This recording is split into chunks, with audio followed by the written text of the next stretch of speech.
Welcome back to another technical deep dive here in the debug zone.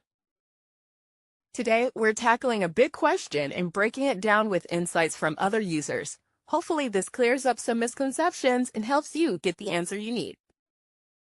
So, buckle up, stay a little curious, and let's jump right in.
And that's a wrap.